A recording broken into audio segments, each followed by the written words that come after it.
चोर चोर। तिरुपति बालाजी के दर्शन किए, चित्र में भी जिन्होंने किए हों, उनकी ठोड़ी पर यहां एक श्वेत श्वेत एक कपूर मिश्रित एक औषधि लगाई जाती है। क्यों? कहते हैं तिरुपति ऊपर तिरुमला जो है वो पहाड़ पर है, नीचे तिरुपति है। और तिरुपति में एक वैष्णव अपनी गौशाला में गायों का दूध निकाल के नित्य लेके जाते थे।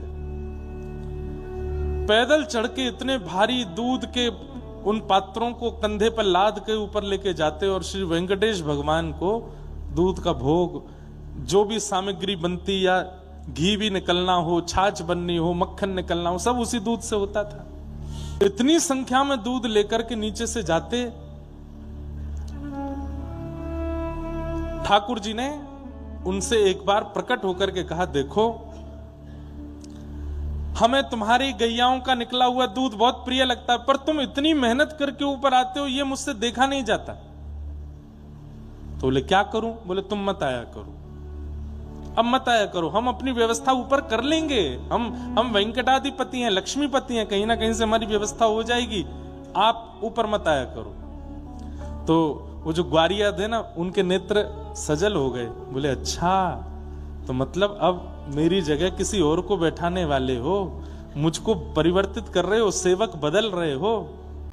वही बात वो ग्वारिया कहने लगा वेंकटेश भगवान से कि नाथ, आपको मुझसे अच्छा कोई सेवक मिल गया है क्या, जो मेरी से? नहीं नहीं नहीं, ऐसी कोई बात नहीं है, बस तुम अब वयोवृद्ध हो गए हो, इतनी ऊपर चढ़ के आते हो, इसलिए हम कह रहे हैं कि तुम मत आया करो। उस सेवक ने कहा, बोले आप चाहे जितना मना करो, मैं तो आऊंगा। नित्य जाने लगे। ठाकुर जी बोले ऐसे नहीं मानेगो, मुंह को कुछ और करना पड़ेगा।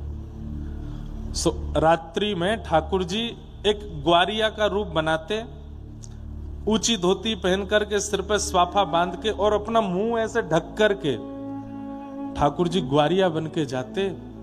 और जैसे ही वो ग्वारिया जिसकी गौशाला थी वो सो जाता, ठाकुर जी जाते और सब गैयाओं को खड़ा करके थन में मुख लगा करके सबका दूध पियाते। दूसरे दिन उसने सुबह जैसे ही दूध निकाला तो एक गैया का भी दूध नहीं मिला। चिंतित हो गया, इतनी सारी गैया मेरी, इनका दूध गया कहां? ठाकुर जी आके पी जाते रात में। और ठाकुर जी स्वयं आते, आकर के गैयाओं का स्पर्श करते तो गैया इतनी मंत्रमुग्ध हो जाती कि कुछ ना रम्माती ना चिल्लाती, कुछ नहीं कहती, ठाकुर जी को दूध पीने देती। सबको दूध पी के ठाकुर जी चले जाते।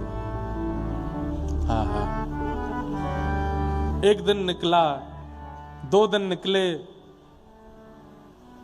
3 दिन निकल गए, दूध मिल ही नहीं रहा है। वो ग्वारिया सोचने लगा, मेरी गैया चरने जाती हैं, खूब प्रेम से चारा चरती हैं, पर दूध क्यों नहीं हो रहा है? और एकाध को नहीं हो, समझ में आती बात, एक गैया के भी दूध नहीं है। समझ गया कि कोई चोर आता है रात्रि में और आकर के चोरी कर जाता है। आज रात में सोने का बहाना बनाऊंगा, हाथ में लकुटी लेके बैठूंगा, जैसे ही मिलेगा उसकी खूब जोर से धुनाई करूंगा। रात में ऐसे आंख मीच करके लकुटी हाथ में लेकर के सोया, इतने में वेंकटादि भगवान वेंकटेश भगवान आ गए।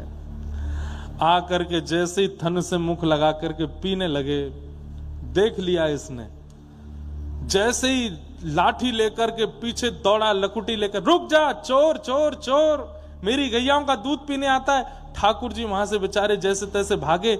अब ठाकुर जी इतनी जोर से भागे, वो पकड़ तो पा नहीं रहा था, तो उसने अपनी लकुटी ऐसे घुमाई और जोर से घुमा करके मारी।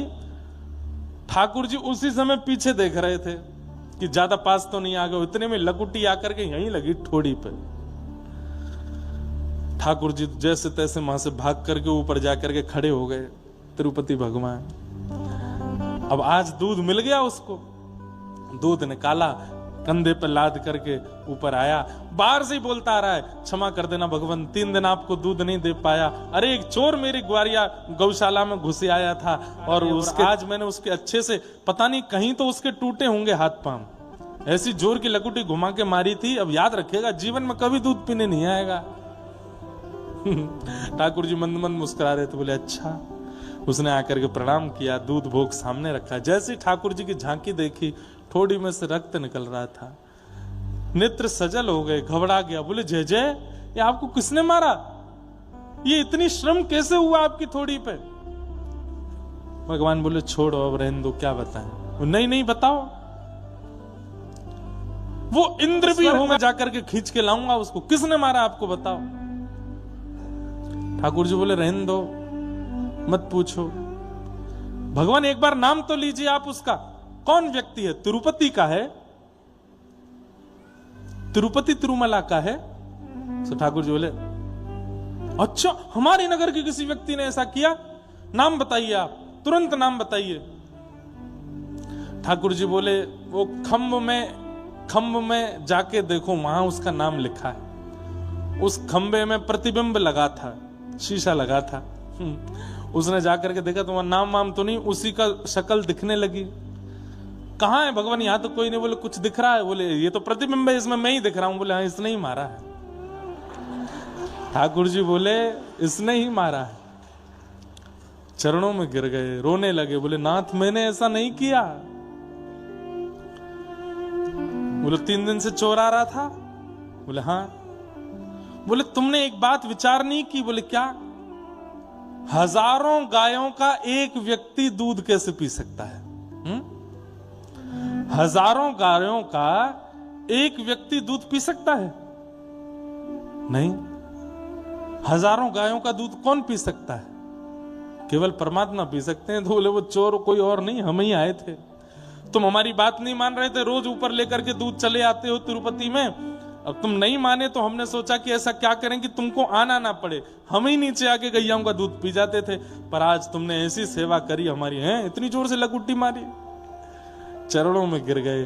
तुरंत एक औषधि बना करके ठाकुर जी की थोड़ी पर लगाई। प्रभु मेरे प्राण ले लीजिए, मेरे हाथ पैर कटवा दीजिए, मैं अब जीना नहीं चाहता, मैंने अपने नाथ को कष्ट दिया।